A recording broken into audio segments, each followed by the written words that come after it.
નમસ્કાર શિક્ષક મિત્રો, આજે આપણે ધોરણ 10 ગણિત અધ્યયન નિષ્પત્તિ ક્રમાંક છે 10-10 અને અધ્યયન નિષ્પત્તિ છે વર્તુળના સ્પર્શક સંબંધિત પ્રમેયોની સાબિતી મેળવે છે ની ચર્ચા કરીશું.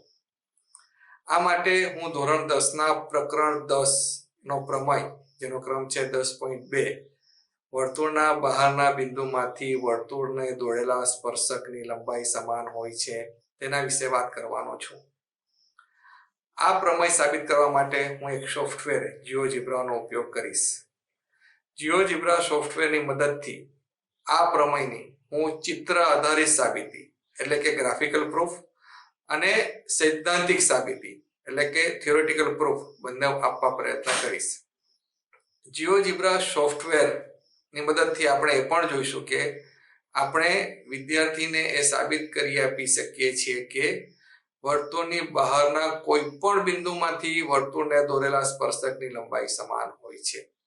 તો પ્રમેય 10.2 વર્તુળના બહારના બિંદુમાંથી વર્તુળને દોરેલા સ્પર્શકની લંબાઈ સમાન હોય છે એની સાબિતી GeoGebra સોફ્ટવેરની મદદથી મેળવવા પ્રયત્ન કરીએ. નમસ્કાર. આજે આપણે ધોરણ 10 ના ગણિતના પ્રકરણ નંબર 10 વર્તુળની અંદર આપેલ પ્રમેય 10.2 વર્તુળની બહારના બિંદુમાંથી વર્તુળને દોરેલા સ્પર્શકોની લંબાઈ સમાન હોય છે એની સાબિતી વિશે ચર્ચા કરવાના છીએ.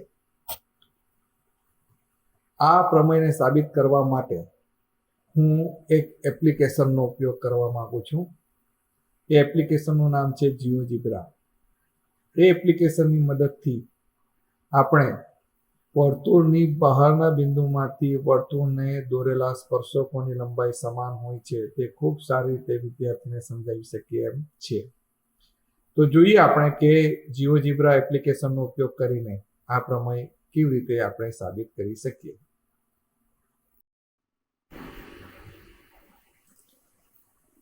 આ GeoGebra સોફ્ટવેરનો હોમ સ્ક્રીન છે.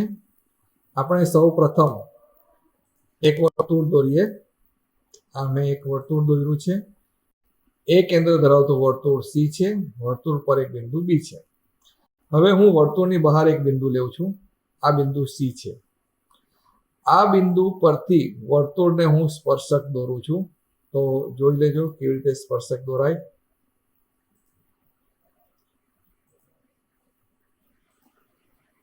આ C બિંદુમાંથી વર્તુળ C ને દોરેલ બે સ્પર્શક અહીં તમે જોઈ શકો છો. આ સ્પર્શક છે F અને G. હવે આ સ્પર્શક વર્તુળને જ્યાં સ્પર્શે છે ત્યાં હું બે બિંદુ મૂકી દઉં છું.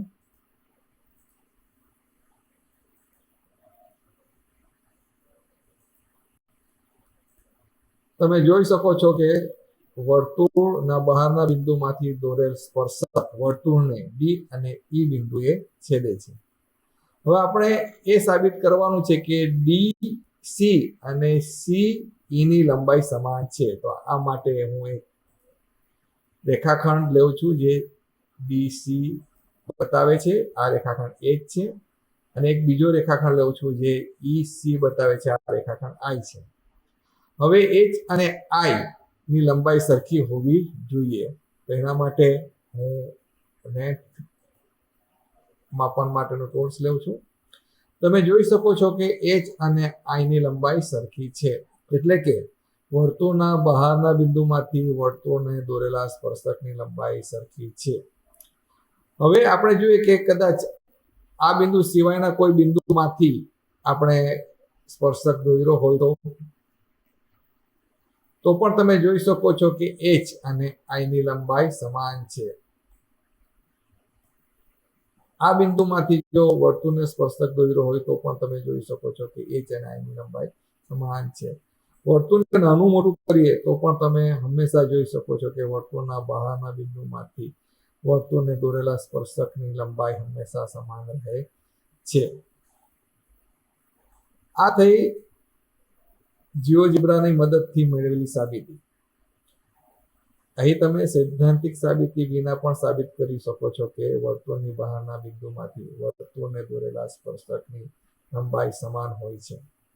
હવે આપણે સૈદ્ધાંતિક સાબિતી પણ મેળવવા પ્રયત્ન કરીએ. આ માટે સૌપ્રથમ હું એક ત્રિજ્યા દોરું છું. AB એ વર્તુળની ત્રિજ્યા છે, એ જ રીતે AE પણ વર્તુળની ત્રિજ્યા છે. આપ જાણો છો કે વર્તુળની ત્રિજ્યાના માપ હંમેશા સમાન હોય છે, જે તમે અહીં જોઈ શકો છો. હવે હું એક રેખાખંડ A અને C ને જોડતો દોરું છું. આ રેખાખંડ જોડવાથી મને બે કોણ પ્રાપ્ત થશે, CDA અને ત્રિકોણ CAE. હવે આ ત્રિકોણનો તમે ધ્યાનથી અભ્યાસ કરશો તો તમે જોઈ શકશો કે ત્રિકોણ CDA અને ત્રિકોણ CEA ની અંદર AC બાજુ એ સમાન છે, એટલે કે એનો કર્ણ એ બંને ત્રિકોણમાં સમાન છે. હવે આપણે ખૂણાની વાત કરીએ તો AD અને C એ કાટખૂણો છે, એ જ રીતે CE અને એ પણ કાટખૂણો બને છે. તમે અહીં જોઈ શકો છો ખૂણો આલ્ફા અને ખૂણો બીટા એ કાટખૂણો છે. તો હવે આ બંને ત્રિકોણ વિશે વિચારીએ તો ત્રિકોણ CDA અને ત્રિકોણ CEA માં એક બાજુ કોમન છે, એટલે કે AC બાજુ કોમન છે, એટલે કે બંને ત્રિકોણમાં આ કર્ણ એ સમાન છે.